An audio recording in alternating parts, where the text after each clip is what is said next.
Au nom du Père, du Fils, du Saint-Esprit. Amen. Seigneur Jésus, tu connais mon inconstance et mon infidélité. Tu sais combien je suis faible. Alors je demande en ton nom que notre Père céleste envoie son Esprit pour que quotidiennement je puisse entreprendre la lecture du catéchisme de l'Église catholique et que mon cœur s'ouvre à la tradition enseignée par ton Église, ma mère. Que je puisse ajuster toutes mes actions et mes œuvres à son enseignement. Mon Jésus, avec confiance j'abandonne la constance et la fidélité de toute la démarche entre tes mains. Que Saint Michel Archange et mon ange gardien protègent et défendent chaque moment quotidien consacré à cette lecture. Maintenant, avec toi et par ta voix, disons: Notre Père, qui es aux cieux, que ton nom soit sanctifié, que ton règne vienne, que ta volonté soit faite sur la terre comme au ciel. Donne-nous aujourd'hui notre pain de ce jour. Pardonne-nous nos offenses comme nous pardonnons aussi à ceux qui nous ont offensés. Et ne nous laisse pas entrer en tentation, mais délivre-nous du mal. Amen. Ensemble, mon Jésus d'amour, saluons notre sainte maman, la Vierge Marie.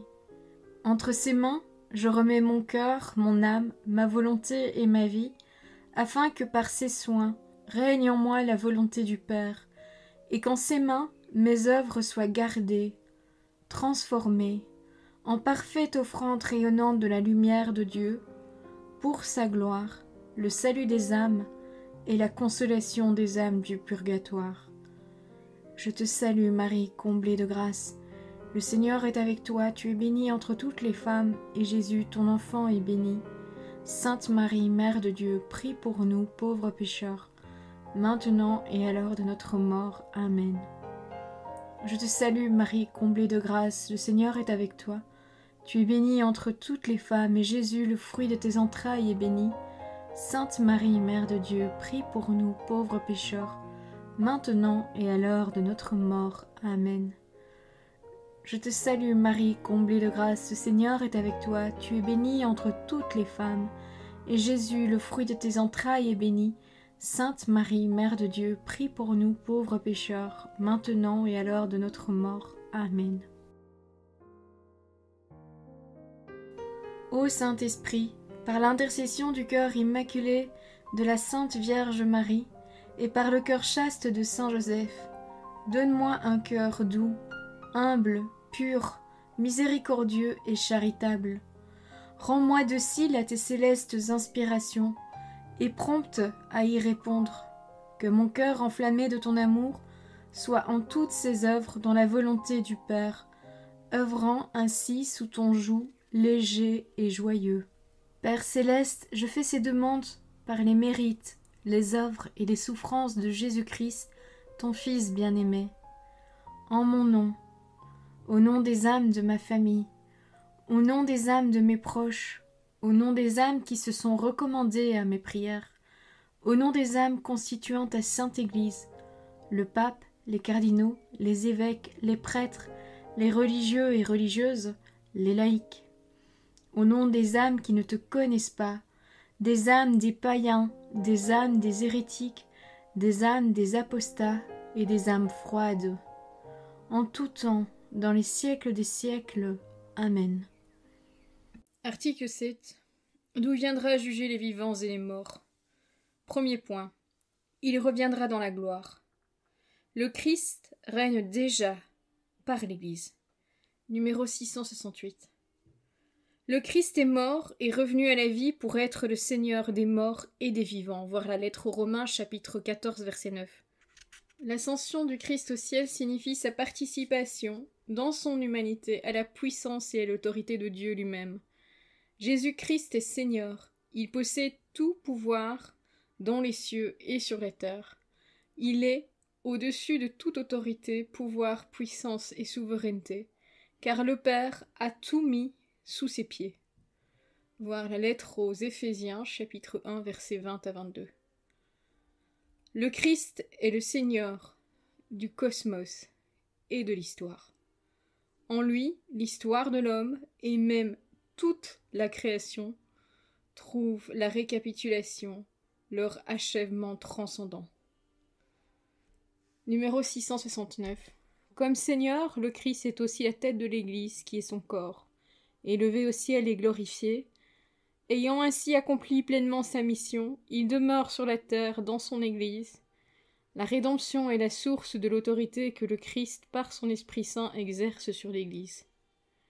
Le règne du Christ est déjà mystérieusement présent dans l'Église, germe et commencement de son royaume sur la terre.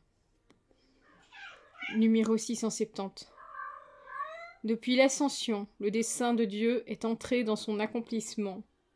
Nous sommes déjà à la dernière heure. Voir la première lettre de Saint Jean, chapitre 2, verset 18. Ainsi donc déjà, les derniers temps sont arrivés pour nous. Le renouvellement du monde est irrévocablement acquis et, en toute réalité, anticipé dès maintenant. En effet, déjà sur la terre, l'Église est parée d'une sainteté imparfaite, mais véritable. Le royaume du Christ manifeste déjà sa présence par les signes miraculeux qui accompagnent son annonce par l'Église. En attendant que tout lui soit soumis.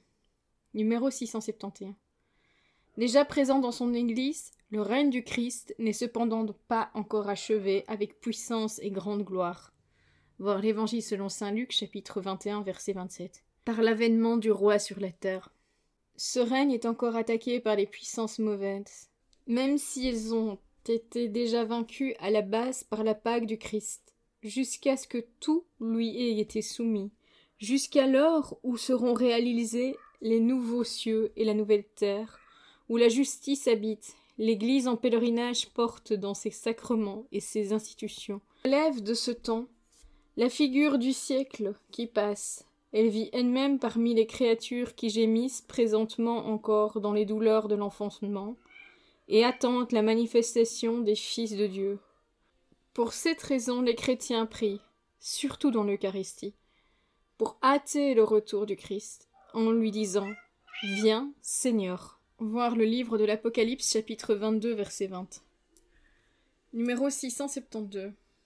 Le Christ a affirmé avant son ascension que ce n'était pas encore l'heure de l'établissement glorieux du royaume messianique attendu par Israël, qui devait apporter à tous les hommes, selon les prophètes, l'ordre définitif de la justice, de l'amour et de la paix. Le temps présent est, selon le Seigneur, le temps de l'esprit et du témoignage. Mais c'est aussi un temps encore marqué par la détresse. Voir la première lettre aux Corinthiens, chapitre 7, verset 26. Et l'épreuve du mal qui n'épargne pas l'Église et inaugure les combats des derniers jours.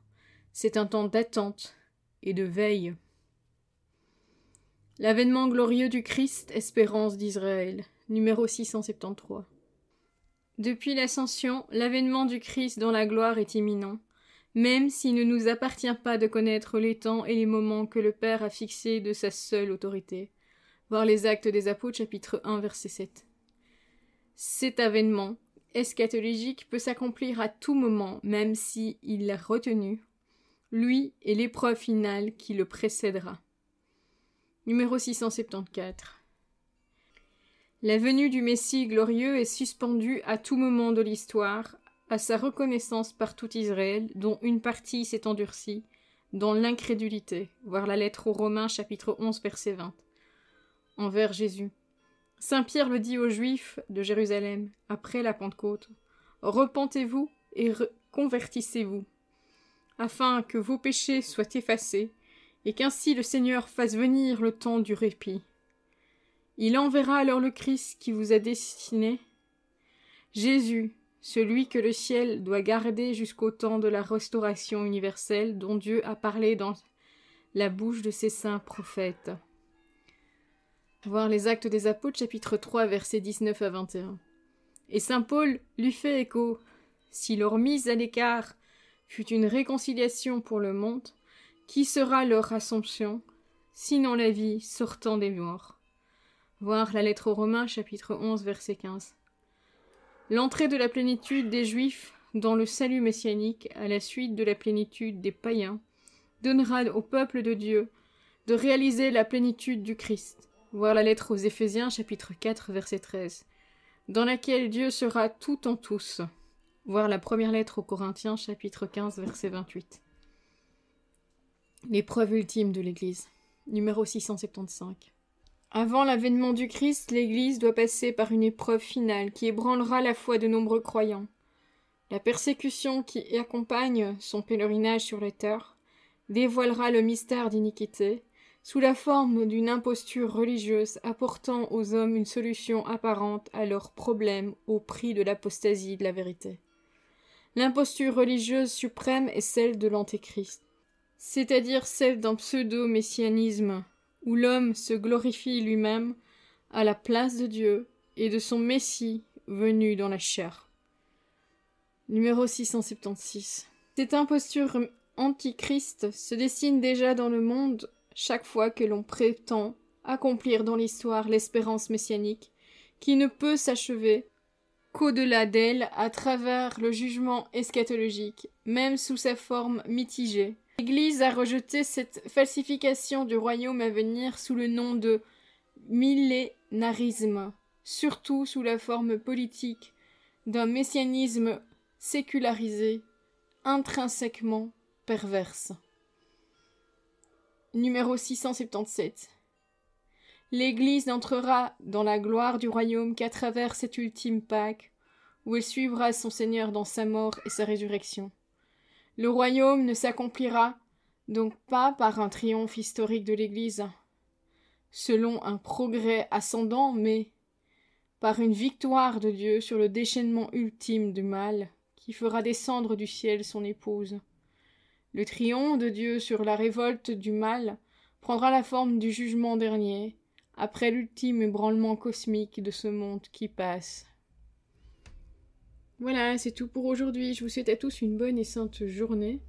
Pour ceux qui ne connaissent pas le millénarisme, je vous invite à voir la vidéo qui est en lien sous ma vidéo. Je trouve que l'explication est assez intéressante, même si c'est un peu long, mais franchement ça vaut la peine de s'y intéresser pour pouvoir mieux se poser et avoir la possibilité de pouvoir réfléchir sur le sujet en ayant de bonnes références, même si le point de vue qui est proposé dans la vidéo est un point de vue. Franchement, je vous invite à l'écouter, c'est assez intéressant. Donc voilà. Je vous souhaite à tous une bonne journée. Que le Seigneur nous bénisse tous, au nom du Père, du Fils, du Saint-Esprit. Amen.